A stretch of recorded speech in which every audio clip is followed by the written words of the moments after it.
Hello, everybody, and welcome to another edition of Magic Mics, proudly sponsored by our Patreon supporters and CoolStuffInc.com, where you can find cool stuff in stock every day, and our co-sponsor CardHoarder.com, offering the best inventory prices and delivery of cards for Magic Online. I am Evan Irwin, and we get started each week by saying hello to my two co-hosts, Erin Campbell. Hello, everybody. Reuben Bressler. Hi, I feel a great weight lifted off of my shoulders today. The things are going well, the sun is shining, the tank is clean, and I'm ready to go for a Is that a euphemism? Sun is shining and the tank is clean? You've been cleaning your tank a lot. That one, all right? That one is not a euphemism. Goodness gracious. Thank you for the gift. I don't get out of bed for anything less than a triple entendre. Oh, you should know this right. by now. Well, we kick it off with our first pick in our giveaway. Get your chance for a $50 gift certificate to CoolStuffInc.com by typing !raffle in the chat, but subscribe first, even with Bezos bucks, to get 2 chances to win. And don't forget our raid at the end of the show to support a member of the community. Enter your suggestions at the end of the show to see who we raid tonight. Because we have our first pick this week. Our first pick is, we have a super sweet announcement to make. We have a new sponsor of the show. We do. Yeah. Goodness gracious. Let's go ahead and bring up this slide right here. Check out the all-new artwork on the altar sleeves. Oh, this is ALTER sleeves.com. We've talked about these guys before, well, a year and a half ago, when they first showed up. And they have been so gracious as to team up with us to create artwork that you can use to put on these sleeves and put on your cards. Now, you don't get the cards we're showing you here. This is just an example of what it would look like if you were to put one of our sleeves on one of your cards. So altersleeves.com/magicmics. Please get some. And we hope you like them, and they're awesome.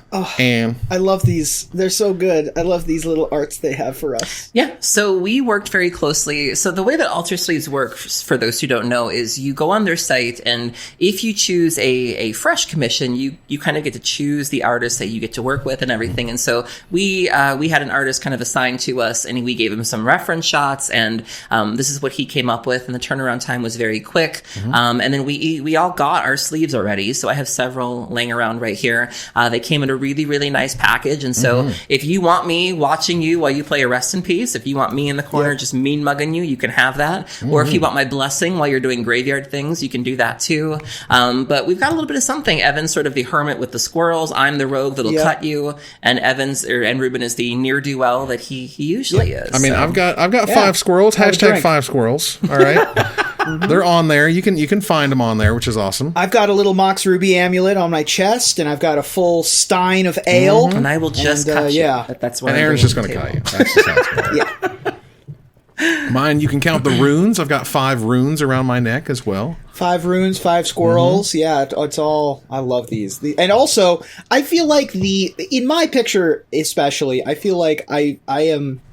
My face, my haggard nature, the 10 o'clock shadow, I just am very in love with how tired I look in my art.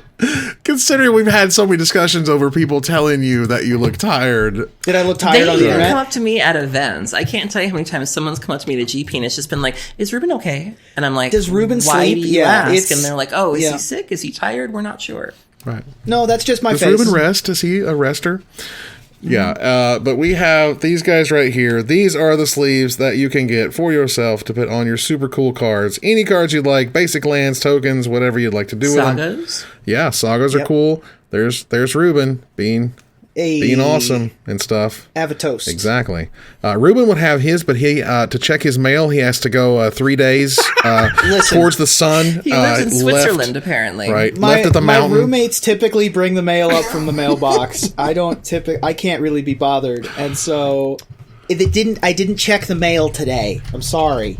Yeah, so altersleeves.com/magicmics is where that stuff goes down, and it was super cool coming up with these, and we have them sort of Kaldheim themed, so it's all snowy and we're all bundled up, and Aaron's ready to hurt you. So that's right. So let's make that happen. We're a good adventuring party, ready to go into the. So if you would like to support the show, thank you for the gift subs. Yes, thank you so much. Such as gifting subs or buying altar sleeves, you can do that at altersleeves.com/magicmics. All right.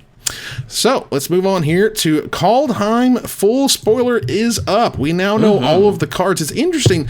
Wizards basically accelerated this preview season faster than any previous season I can remember. I know it's just a couple days, but Yeah. it is a change that, again, I can't remember if they've ever spoiled the entire set this early. That wasn't a leak. Well, I kind of liked this spoiler season. I mean, they did it in January. They did it during our, pandemic time frame. And so it didn't feel rushed to me in any way. It felt like if it were let me put it this way. If it were a normal length preview season, it would have felt too long, even though this was an abbreviated season. That's my opinion. I could see that. We certainly got sort of, wave after wave. Here's a bunch of the cool mythics, a bunch of the cool rares.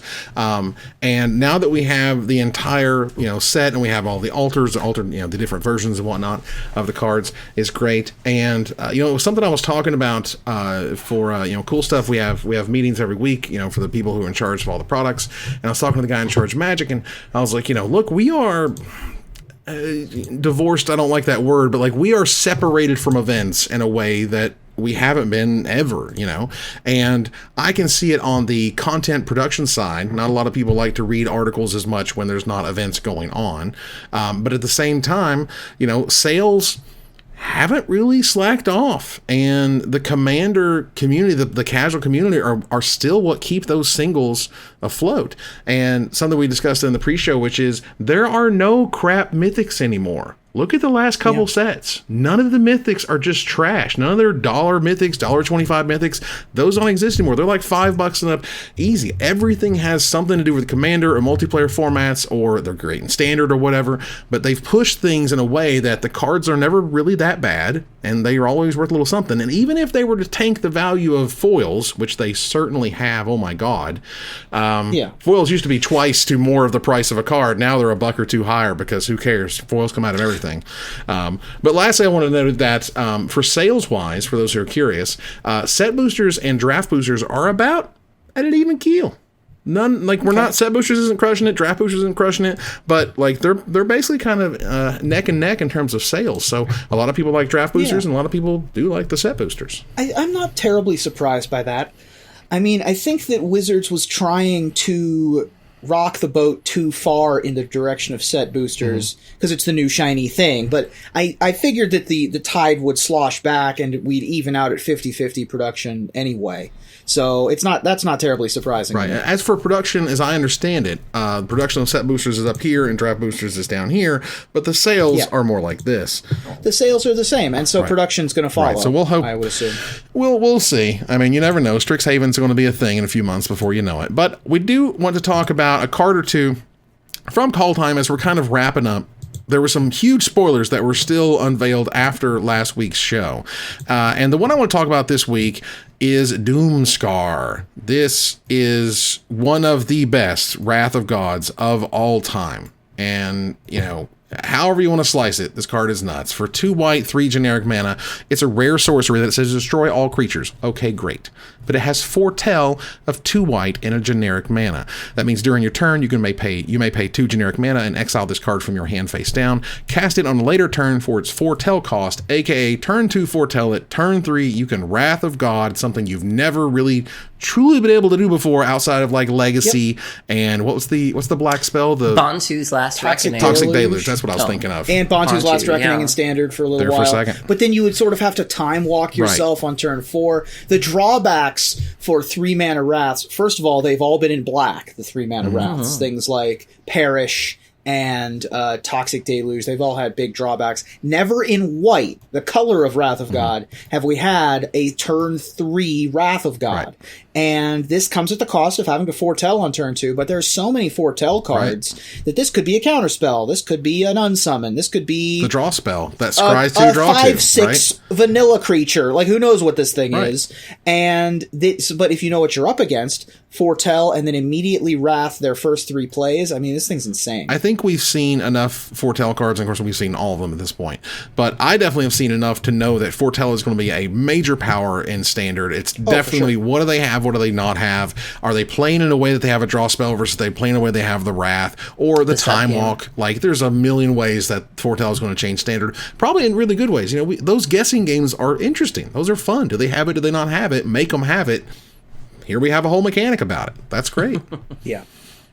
And there's a couple of interesting foretell payoff cards. There's a 2-drop in black that it sort of makes you want to play a bunch of foretell cards, and there's enough support for it. Did you see the Patriarch Spitting card? Oh, yeah. Yes. I mean, it's a little bit more expensive, but I mean, it's essentially Patriarch Spitting that your opponents don't get. It's just you, and so in Commander, you have the mana to afford that. Like, if you can, Patriarch Spitting has Spite. I mean, I think when my boyfriend gave me his Patriarch Spitting, but at the time it was like $30. I can only imagine it's gone up. So, well, and it was also, that card was a player in Standard, and so Haunting Voyage, which is the card you're talking about, is definitely going to see. Well, Reuben, if you want to go ahead and bounce to a selection of yours, including Haunting Voyage, and tell everybody what it does there. Oh, indeed. Haunting Voyage is a heck of a card. It's 4 colorless, black, 4. It's one of the 20 mythics, so it's obviously going to be good. It is a sorcery. Choose a creature type. Return up to 2 target creature cards of that type from your graveyard to the battlefield. If this spell was foretold, return all creature cards of that type from your graveyard to the battlefield instead. So at worst, I mean, not even at worst, on the 6 mana side, you get Ever After, which didn't really see play, but it's serviceable. Right. On the better side, if you foretell it, you get Patriarch's Bidding, as we said. 7 mana for that effect is still good. You've got 30 cards in your graveyard. I assume all of them are goblins. They're all coming back into play. And yeah, I think that Haunting Voyage is going to be a build around type of card in the way that we see Bolas's Citadel or Command the Dreadhorde. That's the kind of card we're talking about. Oh yeah, this is, again, the mythics are not bad. The mythics are great. Yeah. And this is a fantastic mythic. Let's go back here a little bit here to Erin's pick. Talk about Serpent's Soul Jar. They made commander decks, remember? Yeah, so I think there's 2 commander decks for this set, and one of them is elf focused, and the other is Azorius Foretell focused, I believe. And the elf one I'm really, really excited about. I've had my eye on Abomination of Llanowar since it was previewed, but I was really waiting for this precon to come out because I had a feeling that there were going to be some more good elves in this set. So the card that really interested me is Serpent Soul Jar, which, is it just me, or does this have like an Amonkhet feel to it? With the snake and the canopic urn kind of look to it. But this was the card that I really liked as an artifact. This is whenever an elf you control dies, exile it, which is cool. And it says tap and pay 2 life until end of turn. You can cast a creature spell from among the cards exiled with Serpent Soul Jar. So they're really giving elves a lot more to do than just the usual, make them big and crush into something. You're taking them into, kind of an aristocrat angle, more of a grindier game. You don't necessarily want more elves. You just want to have good elves. And so I'm very excited to get my hands on the precon. There was also a pretty decent draw spell that came out of this too. Pact of the Serpent, which is 1 colorless and 2 black as sorcery. Choose a creature type. Target player draws X cards and loses X life, where X is the number of creatures they control of the chosen type. So there are a lot of really nice green toys in here, green and black, for elves. Elderfang Venom. All attacking elves have Death Touch. What? Whenever an elf you control dies, each opponent loses 1 and you gain 1. You have almost like a Rancor type thing, Crown of Skemfar, a green enchant creature, return it from your graveyard to your hand. So elves are playing with the graveyards now too. Like, this is a really, really good time to be playing Golgari elves. Like, you have a 3 mana black spell that choose a creature type, target player draws X cards and loses X life, where X is the number of creatures they control of that type, which is amazing. Ruthless Winnower, like Anawan for elves? Like, what? Like, this is wild.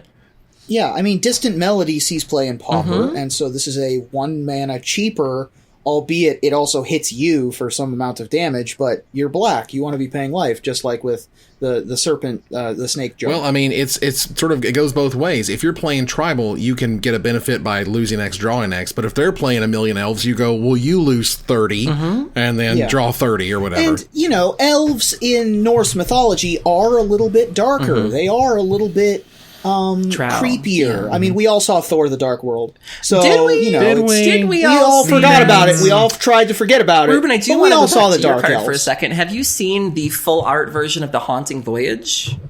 No. Oh, I just moused over it on Mythic Spoiler. It is gorgeous. It's like this dusty beige background with like this guy kind of hanging off a boat. It is gorgeous. Yeah, Ooh, it is very pretty. I like that. Yeah, from Randy Vargas, this is like when the army of ghosts come to take down the giant elephants in Lord of the Rings. All right. Anybody get my... All right, we'll move on here. Reuben, tell us about Figure of Destiny showing up all over again. Yeah, what in the world is happening? Like, okay, so Figure of Destiny was good because it was your 1-drop, you could do, and then you could just, like, dump mana into it for the rest of the game, right? You could do it on turn 2 and play another 1-drop, and then do it on turn 3, and then later in the game you had something else. Crypt Breaker, another one that was a 1-drop and a 2-drop, right? You could do all the things. You had... like Warden of the Servant of the First Tree, or Warden of the First Tree, which was again very Figure of Destiny like. Yeah. But this is a one, and then we even talk about what was the guy, the level up one? Yeah, the one, the 3/3 first striker. Yeah, the 1-mana 1/1 guy that levels up to a striker and then a double striker. That Paul Rietzel played. Yeah, card's great. Student of Warfare. There we go. These are just curve fillers. But they're all in white, they're in red, they're in green, they're in aggro colors. And they don't fill every turn of the game. Ascendant Spirit is a 1 blue mana snow creature spirit that's a 1/1. For snow, it becomes a spirit warrior with base power and toughness 2/3. 3 snow, if it's a warrior, you put a flying counter on it, and it becomes a spirit warrior angel with base power and toughness 4/4. Yep, with the flying counter. And then 4 snow, if it's an angel, put 2+1/+1 counters on it, and it gains whenever this creature deals combat damage to a player, draw a card. So, it's a 1-drop. It's a 2-drop. It's a 3-drop. It's a 4-drop. It's also a 5-drop. If you want it to be. Because you can just keep putting counters on it and drawing more cards. They did that with Warden of the First Tree, too. I wasn't around when Figure of Destiny came out, so it was my understanding that it essentially had a cap on it. Like, you couldn't really kind of go infinite with it. But with the Warden, starting with the Warden, you can just keep putting counters on it. And it looks like they did the same thing here, which is really, really annoying. Spirits has always been a deck in, like, Pioneer and even Modern. And so, one thing we've learned... And it's a spirit! Yeah, and one thing we've learned about a lot of these tribal decks is having a good 1-drop is so crucial, and just being able to, you have Mausoleum Wanderer, but this could take it in a whole other direction. I mean, the power in this card, and why is it blue? I don't know. Why did blue need to have the best 1-drop in standard? Blue is unusually also, strong in this it becomes a warrior, it becomes an angel, it slices, it dices, it draws cards. I'm curious for the judges out there. Now, note, when you pay the 4 snow, you're going to get a counter, no question about that.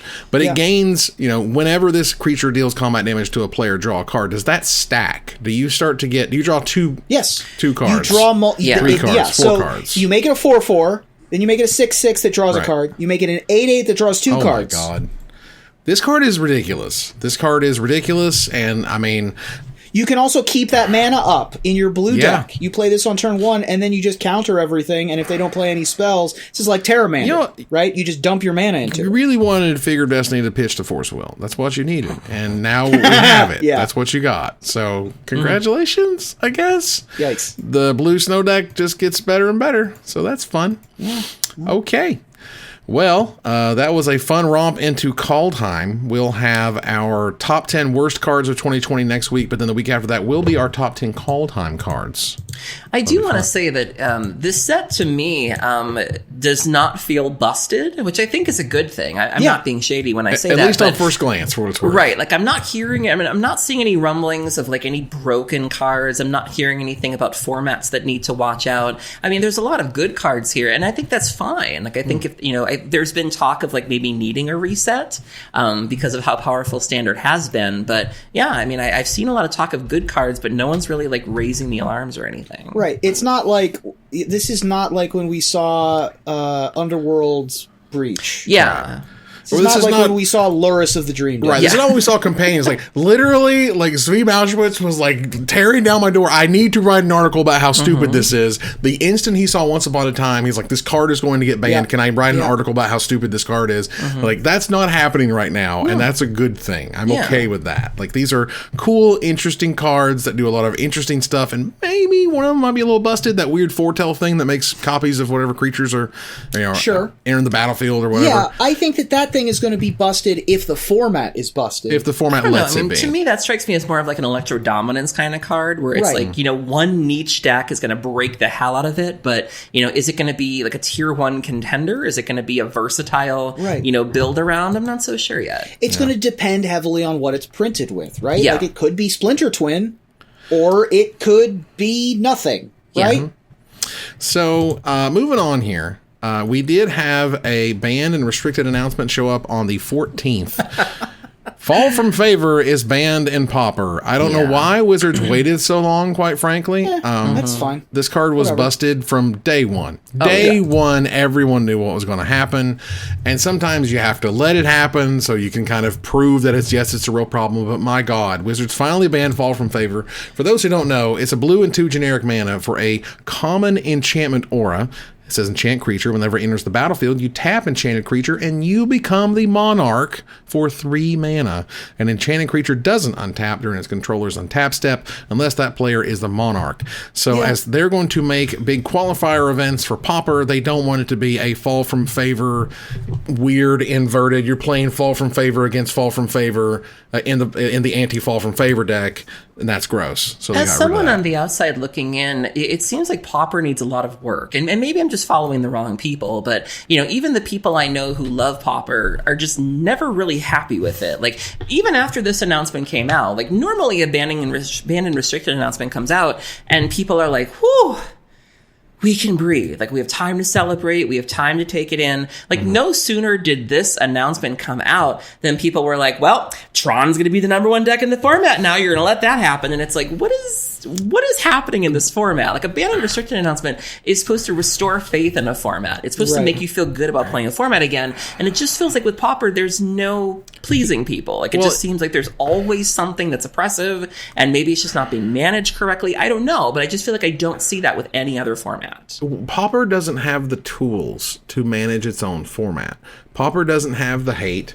Pauper doesn't have the wraths. They don't have the board wipes. They don't have the, destroy all of this, exile of that. They don't have the great removal. They don't have the push. Which is why the Monarch creatures is with so protection. busted to begin with. Yeah, so you get something that is so powerful on something that's so cheap. They've never gotten it that way before. And again, there is no Monarch hate, certainly at common. I don't even know if there even exists any, but there's no Monarch hate down there. And again, a format that has never had a Wrath of God in any real sense. And Wizards can't really print one. I totally get it. I understand it. But that just means that format's going to be like weirdly debilitated kind of all the time.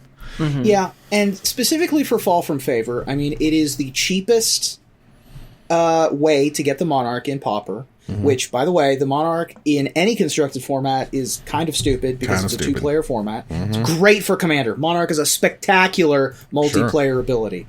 Kind of stupid for 2 players. Well, you don't really hear about this in Legacy, but that's because they have the tools to deal with it. Pauper doesn't. And it still sees play in Legacy. It's still got Palace Jailer. It's still got occasionally the Maverick players, when they're feeling frisky, will just run Marchesa out there. Yeah, sure. Or Throne of the High City. Whatever it is, you do what you can to get by and get whatever card advantage you can get from colorless.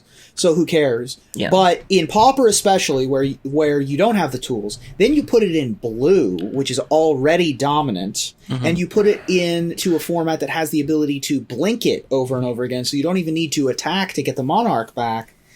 It was an obvious thing that was gonna go away. It's one of those things where it's like, it's not like there's 0 hate cards. I'm not saying there's 0 hate cards. I'm not saying there's 0 answers to different things. But generally, there is so much card advantage being created by these very powerful strategies that whatever you're trying to do to stop it is not giving you the same amount of advantage. And oftentimes you'll sort of stop the Tron deck and then they'll just keep going because you spent so much time trying to stop them that they just went on some other axis and just drop a fatty and come and get you. Like, it's really odd. And I love Pauper for what it kind of wants to be, but I dislike for what it literally can never be. It can't have a Pithy Needle. It can't have a Wrath of God, and I kind of hate that. I mean, I would like to like Pauper too. It just seems like everybody who seems to represent the format doesn't like it. And if I'm following you and I want you to sell me on Pauper and you can't even do that, then why would I want to play your format? Because it's different, because formats are neat and it's nice to see a metagame that develops and whatnot, if that's your bag, honestly. But again, it's one of those things that it's weirdly frustrating. And I understand why it exists. And I also understand the same reason you're never going to have a big tournament that's Pauper, because you're not going to sell singles for $20, unless they're an alpha or whatever. So, we don't want to have that. It doesn't make any sense. But they are going to give you big events. So we'll see how it goes. Yeah. There was a really cool promo that was revealed for this is what, Sethron, is that right? Yeah, Sethron. Herloon Minotaur, Herloon. Yes. Let me look it up here real fast. Sethron. Heirloom General. This we was go. the card that originally showed up in Jumpstart. This is the 5-mana 4/4. I'm going to bring this tweet up here on screen so you guys can see it. But there is a special version made for I believe it's the Chinese market. Is that correct? This is gorgeous. I think this is Chinese New Year. The little envelope. Chinese New Year. Oh, yeah, there you go. Year of the Ox. Year of the Wow, Ox, this ladies is and gentlemen. beautiful. Very cool. Yeah. But yeah, this is one of those things that it's going to be very difficult to get a hold of. The Sethron Heirloom General card itself is not that expensive, which is nice. But if you really want this version, it's probably going to cost you. Yeah. Better known as Sethron Olive. This card was originally in Jumpstart. This promo version is only available in the Chinese market. I did pick up a treasure token that was like a gold tree that had the red envelope back several years ago at this point. And those things are still double, triple what I paid for them. So if you happen to pick one of these up, hold on to it. This gets the Reuben Bressler throw it in your closet for 10 years stamp of approval. Because you're not going to see a bunch of these in the United States. No, you're not. Absolutely. This also comes with one of the foil tokens that has custom artwork as well, which is great. And, we certainly... APAC excluding Japan, so not just China. Right. Cool. APAC excluding Japan, thank you very much for that. And, this is when I went and cleaned out my desk from CSI, as we're going to work from home forever now. I was like, I think I bought OMG Kitties, but I couldn't remember if I did or not, because that's like the big winner. Oh, right. I bought it. Oh, yeah. It went into the closet. It'll pay for a college tuition one day. It's great. But yeah, this is another card that if you like it, hunt it down, sit on it. Let's talk in 5 years when it's $1 bajillion. That's how it works. All right. Moving on here. There's going to be a Kaldheim pre-release from our friends at Loading Ready Run this Friday. That's a couple days from now, 11 a.m. Pacific, which is going to be sweet. So the LR crew is going to be playing Paper Magic at a respectful and medically recommended physical distance. I am so pleased that they've continued these. And I think they're going to have them all year. I believe they announced that. Yep. Content creation is so hard right now, y'all. Oof. Like, so many podcasts, so many shows, so many, things are ending. People are quitting. People are moving home to where they grew up in the Midwest or from LA and from New York, giving up on all sorts of dreams of being content creators, actors, musicians, whatever it is. Performance is really struggling right now. Yeah. And to see the homegrown, scratch-made content creation house, Loading Ready Run, continue to produce top-notch content, continue to fight through and do what they were made to do is lovely. And the pre-release is like the thing I watch when it comes to Magic coverage anymore. Mm-hmm. Did you see that they recently did a tabletop game with Anthony Rapp from Star Trek Discovery? Like, they're getting the talent. Getting up there. Yeah. That's fantastic. Well, Graham and Company are always terrific to watch and hang out with. It's filmed at REL Axed, which is my favorite. Yeah. People are just having fun with the new cards. You get to see them opening packs and building decks and all that stuff, which is great. So let's move on here to, there was some league play this weekend in the Magic Pro League, which is kind of cool, I guess. We're not the biggest fans of the Magic Pro League, honestly, because we don't invested in it. We don't get it a lot. I frankly. Also just don't get. That's the big thing for me is I don't get it. Like this link that you've shared, this tweet from JP Ball 5. I read this and it links to a Google Doc that has a spreadsheet and I just glaze over and go cross-eyed. I'm like, I don't care about it. If it's like, give it to me in a way that's entertaining, put it in like a 60-second promo package, like, sell me on Magic being a pro esport. Don't have, Well, I think it's the opposite of our show. Our show caters to people who are invested in the culture of Magic. And so, you need to know, who Reed Duke is, and you need to know who these players are so that, when they make public mistakes, we can talk about them. But we're not really focused on the competitive side of things. And so I think I don't think it's bad necessarily. I think it just involves a different kind of investment. And, as part of doing this show, we kind of keep our eyes on the community to see what's happening and see what topics are there. But but this isn't really our bag. Like, we are not the competitive, so we don't really have a reason to follow this. So I do recognize that this person's doing very good work. You know, they're curating decks and win rates, and they're keeping track of people's standings. I just think it's very different than what we're bringing to the table. So you know, it's funny. Over the past 9-10 months or so, I've kind of gotten back into Counter-Strike and competitive Counter-Strike, and so I got to see where one of the biggest esports of the world, what do they do to really highlight the people in the game, right? And so, you know, what they have been doing over the past couple weeks or so is, this is for like, you know, one of the big tournament organizers, whatever, they have culled together like the top 20 Counter-Strike players in the world. And they've been putting out an article like once every 2 or 3 days over number 20, number 19, number 18, as they count all the way to number 1. They have a full article about them. They have a highlight video that shows their best highlights of the year. They have links to all of their tournament performances and you know, and stuff that they did and who they played with and yada yada. Magic's and they have kind of done that for the World Championship a little but bit, they right? don't sustain it though. Like Exactly. you'll get like a burst. You'll get like one really well-made video with like good lighting and a good soundtrack, and then that's it. And so, you know, somebody in the chat said, you know, the work that, you know, is going on is not necessarily bad. I'm just not invested in these people. Like, I have no reason to stop what I'm doing on a Saturday and see how well X person is doing. Like, I don't feel like, you know, they've done a very good job with putting their hooks in me. And so, you know, I just think that's something that's always been sort of lacking is, you know, it needs to be sustained, consistent effort. It can't just be when there's a Worlds, like, you have to make me care constantly. and I also understand it's a lot more difficult to edit in sort of Magic footage and Magic commentators talk versus, you know, something crazy and as loud and as exciting as Counter-Strike and somebody's head blows off or whatever. Right. But at the same time, the idea of you did this year-end countdown of sort of like who's the best. You did this year-end countdown of here's some highlights and why they're important. But and couldn't you do that with Arena? Like, you could totally do that with Arena. There's no reason they couldn't. Should do it this with is one Arena. of those, like, if Wizards is listening, this is probably a pretty good idea for you to I get imagine more that value this out of is- your MPL. When they hired Sir Mix-a-Lot, I imagine that this is what they wanted. well, this is a case of Wizards trying to have it both ways. We want to be an esport, but we will only take it so far. They'll dip their toe in the water, but they never really jump in. And, you know, they've got to pick a side. Like, if you're going to be an esport, you need to go in. Like, we need the crazy head-exploding year-end compilation videos, or you need to be a chess clock. You cannot have it both ways. Can't do both. You got you either jump off the cliff or you walk home. You're not going to fly if you don't leave the nest. So you got to pick which one you are, because right now they're just sort of peeking over the edge, hoping they're going to, you know, like Mr. Pauper's penguins, spoiler alert. Like someone's gonna like they're just like doing this and nudging and dipping their toe and not really ever committing. Sure. And for those, you know, who care, you know, Zywoo is number 1 because he's awesome, and Simple's number 2.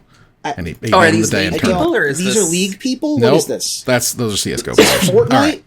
Those are CSGO I'm such a players. normie when it comes Yeah, to wonderful. video games. Right. Either way, the point is that I feel like, there's MPL play happening. Wizards is trying to put a spotlight on it. And at the same time, I see an entire sort of different sport, if you're in the sport category, of how they're taking their players and their personalities to the next level. And ways Wizards is like, well, I hope they stream, you know, and I hope they're interesting. It's like, no, sometimes you have to pick it up and carry it for them as well, you know, and because, you know, the number 1 player in the world, at least in the Magic world, and you sit around and you go and you boast about it, that's not going to come off well, right? But if you've got the Magic Pro League saying you're the number 1 player and you're awesome and yada yada, that's okay, because that's a third party. That's, you know, the people running this thing. They should be promoting you as that.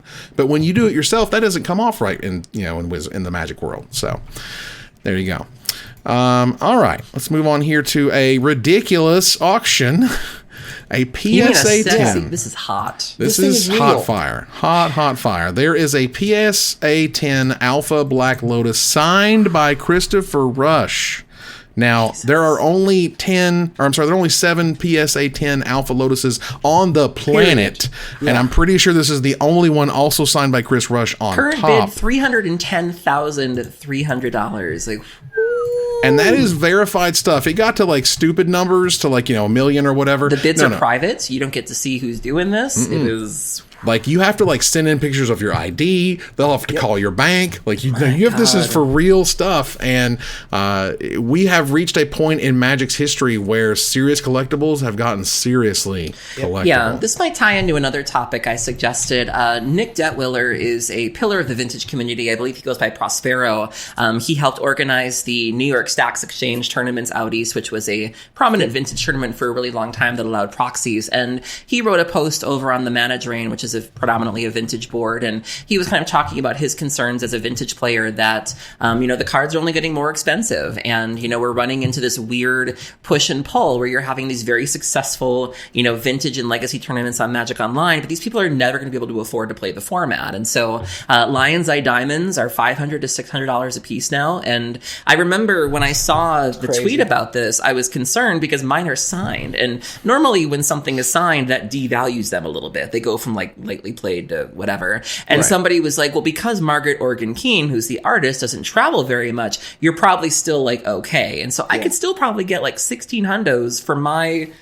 Should I be selling these? Like, it's a weird time to be an eternal player. And, it really does break my heart when people see me tweeting about something and say, like, I will never be able to afford this. And it's just like, I want people to love what I love. And I feel confident saying, Aaron, those are going to be $1,000 bills in the next probably couple years. Like, they just are. It's crazy. And like, it's the same problem with Legacy, honestly. And we're getting to the point that it's going to be the same problem with what we laughingly refer to as modern. Underground Seas are $1,000. Like, we're not getting any younger here. Man, I remember when someone offered me an Underground Sea for $100, and that was not that long ago. Oh yeah, if you read Nick's article, I'll post a link here in the chat. It's a really, really good read. He's somebody who's been playing Magic for a really, really long time. He mentions Neutral Ground, which was a popular starting place for a lot of people. And he talks about it. He was like, my girlfriend bought me like an unlimited Mox Jet, 20 years ago and paid like $80. And, just kind of talks about how, through the years, more and more people have been kept out of the format when we just want people to play with us. And so what's going to happen when Eternal Weekend resumes this year? I remember when people were so I played Painter before Imperial Recruiter got reprinted. Yeah. And it wasn't a popular deck, not because it wasn't good, but because $200 Imperial Recruiters were difficult to come by. Now you're talking about every dual land is more than $200. Oh, wow. We just got rated by EDH Retcast. Thank you so much. Hi, everybody. Welcome to the cast. Thanks for hanging out. Yeah, and my boyfriend actually brought that up the other day because he does not even, he likes to watch me play Vintage, but I remember somebody had tweeted this picture of the Lotus, and he was like, it was so funny, I thought it was kind of harmless at the time, he goes, how do you have enough Lotuses for Eternal Weekend? And I was like, oh, silly. I was like, there's Lotuses everywhere. And that's so easy for me to say, but I can understand from the outside perspective, looking at something like Eternal Weekend and going, how are 500 people getting Moxen and Lotuses and Bazaars and Tabernacles and... and it always worried, like, the security of that place always really worried me. It's like, do you understand how liquid those assets are? How hard they are to track down? There's no serial numbers. Oh, yeah. This is not a good situation. Than the Capitol. Like, when you go to Eternal Weekend, you get a wristband for you get a wristband for your bag, and that is checked when you walk in and when you walk out. Like, the bank robbery team from the first scene of Dark Knight is going to come in and just steal everybody's Lotuses and how are you going to track them? That's not going to happen in a Magic event. But. And what are the police going to say? It's a children's card game, and you're going to go... You're just being fantastical. Hey.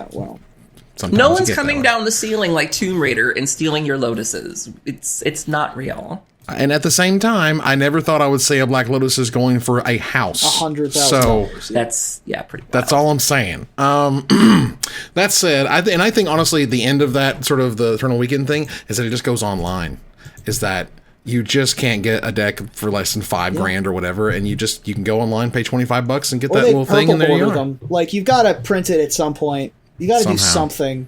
Anything, please. Thank you. Moving on here real quick, wanted to touch on essentially what I would describe as inside baseball. On ICV2.com, which is a sort of industry news website for the hobby industry, they talk about ChannelFireball and Binder POS merging. Binder POS is a point-of-sale software company who allows game stores to put their inventory into various marketplaces. For example, Amazon. Like, if you have one single, you want to list it on Amazon and eBay eBay and so as many different marketplaces as you can. And once it sells, you want to make sure you get taken off those marketplaces, stuff like that. And CFB, it appears, is kind of gunning to be a new TCG player where you can buy a single from ChannelFireball, or you can buy it from these sellers, and there'll be, a list of sellers there, and you can be one of those if you're a part of this people who run this software and yada yada. So this is kind of interesting. Whether CFB actually expands into this or not, they're talking about raising money and funding and all this other stuff. But for those who are interested, there is a link in the show notes, and you can go check that out and figure out what you think. Curious, there's a part here that says, CFB Group knows that local game stores are the key to this industry's growth. Our platform and business model are designed around the mission of helping the community thrive and grow. How, if you're a digital platform, how... The idea that you give that local game store the ability to sell their stuff in as many places as possible. Okay, like on ChannelFireball, on eBay, on Amazon, whatever. Interesting. And also keep in mind that this is like a press release. This is like... Yes, this is very much a press release. Nothing sort of investigative journalism is happening. Right. But these two companies are interesting in to see... someone kind of going for TCG TCG partnership, player. And it leads me to believe that this is the future for the Star City games. The as we move forward and things become less centralized, like giant warehouses become less of a thing. It seems like this is the next logical step. And so this marketplace model is going to be the norm. Is that what you're saying? I think so. It might be. I mean, again, at this point, it's so easy to. I mean, Etsy is just like people sending you knit goods from their home in Waukegan. It's like it's so easy to get one object from a place to another place anymore that you don't need to have it as centralized. Right. In my opinion. And then it's all good. It's just one of those things where, their next move on this might not be for a year and a half. But maybe one day all of a sudden you'll see a bunch of people listing cards instead of ChannelFireball on ChannelFireball. Yeah. All right. I didn't have any huge thoughts on Desperate Ravings this week unless you guys did. Not really, no. Yeah, it seems okay. We talked about some snow hate that's not really there in the first place, which is cool. Yeah, the one snow hate ish card. It's like it doesn't even. It's funny. They're like, we can't let you not have your snow toys. It's like, yeah, but you can always make sure to print Graveyard Hate. Like, okay, we'll see what happens. Let's see how drag that them. Snow. Drag them, Aaron. I was just saying, Do it. They always want let you to them play know with how you feel. They don't mind you playing with your toys unless your toys involve graveyards, and then like, nope, we can't have that. Like, well, maybe one day they'll give us the Snow Blood Moon, huh? Snow Blood Moon. Hey, that's actually cool. They printed a card called Blood on the Snow that isn't a we got Blood Snow Sun. Blood Moon. Blood Sun, we're getting closer. Yeah, Blood all right. Sun, Blood. So we need like Hunter's Moon or something like that. I don't know. We turn the They corner already here printed Alpine Moon. Why didn't they just print Alpine Moon? because it's That too card would have powerful. fit perfectly. They would have made those cards bad, Reuben. Playing those cards bad means no sales. So we're going to move on here and turn the corner to the finisher. Well, I'm pulling out of my driveway. You know what that means. It's time for another Drive to Work podcast with Mark Rosewater. And not just any Drive to Work. No, very soon, yours truly will be recording an episode with Morrow, talking about magic, content creation, life, the universe, and everything. As the pandemic stretches into its 10th month, I guess he was hard up for guests. And I didn't write this joke. And he scraped the bottom of the barrel and scooped out little old me. Which has me curious. Carrie did not like that one. Which has me curious. Would you like to hear Mr. Rosewater take a drive? Who would you like to hear Mr. Rosewater take a drive to work with, Erin? All right, well, I'm pulling out of my driveway, and you know what that means. It's time for another Drive to Work podcast. This week, I, Mark Rosewater, welcome Travis Wu into my passenger seat and then ask him politely to leave when he puts his bare feet up on my dashboard. That's right. You know he doesn't wear shoes. Just, like, Yeah. no shirt, no shoes. Don't do that. Just, okay. Yeah. Among the things that we've discussed about Travis Wu on the podcast in the past, yes. Most of it pre-show. Reuben? Well, I'm pulling out of my driveway, and you know what that means. It's time for another Drive to Work podcast. This week, I, Mark Rosewater, am pleased to have Ben Stark on the program to talk politics, policy, sharing opinions on Twitter, and hey, wait, where's everybody going? Hold on, no, don't hang up. Why are you all leaving? What's going on? And they're all gone. Goodness gracious. Well, I'm pulling out of my driveway, and you know what that means. It's time for another Drive to Work podcast. This week, I, Mark Rosewater, am so happy to bring Erin Campbell and Reuben Bressler onto the show. What? But they have to sit in the back. Only big names get to ride shotgun. If you got less than 10K followers, you got to sit in the way back while the adults are talking. Wow. And I didn't write that joke. It's so funny that you mentioned that, because I love to tell people when the show first started. So behind the scenes fact, I was originally brought on to sort of be the referee between these two. Like, Evan predicted that him and Reuben were going to be fighting like constantly. And he was like, we need someone to like really, even us out and keep us even keeled. And as the show's gone on, we've almost developed this family dynamic where Reuben and I are like the bratty siblings that fight, and Evan's still very much the dad. So it's very fitting that Dad and Uncle Morrow are up front and we're the bratty kids in the back of the station wagon. Wet Willie's in the back seat. Right. Oh man. Like I am like right here to the tip over of more than half of my life I've been a dad. So like it's a role I just fit right into. But how much of that life have you been a daddy? Hey-o. This is not give him a roar, Evan. Different thing. All right, let's do it. That ends another live episode of Magic Mics. Thanks for joining us here to discuss all things magic. Thank you, Erin. Thank you for having me. Thank you, Reuben. Thank you. And we move here to our final slide. I want to thank our sponsor, CoolStuffInc.com, our co-sponsor, CardHoarder.com, our newest sponsor, AlterSleeves.com. Check them out right now on the screen. You did change the outro. Reuben, look at you. Look how smart you are. Erin. Check them out. Get yours at altersleeves.com/magicmics. Altersleeves.com/magicmics. Get yours. And for my co-hosts, Erin Campbell and Reuben Bressler, I would thank you guys for watching and listening. Hope you support us at patreon.com/magicmics. Please follow, like, tweet, favorite, share, subscribe to everything social that tells people we exist. Catch us online on our Discord, twitch.tv at Magic Mics, on Twitter at Magic Mics Cast, our Magic Mics subreddit, and like the Magic Mics page on Facebook. Or join us here next week, same time, same place, for another episode of Magic Mics. Good night, everybody.